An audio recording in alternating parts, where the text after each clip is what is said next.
عورتوں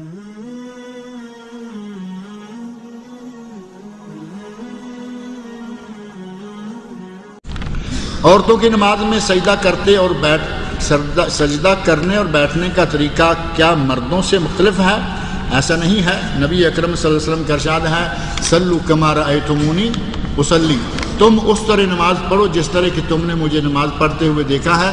کسی بھی صحیح حدیث میں یہ ثابت نہیں کہ عورتیں اور طرح اور مرد اور طرح سے پڑھیں۔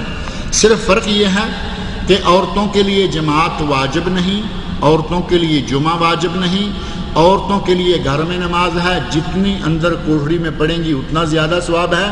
جگہ کا فرق ہے، کپڑوں کا فرق ہے، لیکن نماز کی ادائیگی کا کوئی فرق نہیں ہے۔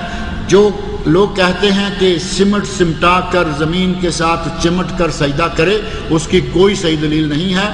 نبی اکرم صلی اللہ علیہ وسلم نے فرمایا کہ صلو کما رأیتمونی اصلی، جس طرح میں نماز پڑھتا ہوں ایسے ہی تم نماز پڑھو۔ نبی صلی اللہ علیہ وسلم کا سجدہ کیسا تھا؟ مرد بھی ویسا کریں، عورتیں بھی ویسا کریں، ساری نماز میں کوئی فرق نہیں۔ اور اگر زمین پہ چمٹ کر سجدہ کرنا صحیح ہوتا تو نبی صلی اللہ علیہ وسلم ضرور کہتے کہ عورتیں یوں کیا کریں، مرد ایسا کیا کریں۔ صحیح بخاری میں یہ حدیث موجود ہے کہ تم سب نماز اس طرح پڑھو جس طرح کہ مجھے۔ بعض روایات میں جو انضمام کا لفظ آتا ہے کہ عورتیں سمٹا کر پڑھیں، ان میں سے کوئی روایت صحیح نہیں تھی۔ صحیح روایات میں نبی صلی اللہ علیہ وسلم نے نماز کا طریقہ عورتوں مردوں کا کوئی فرق نہیں بتایا۔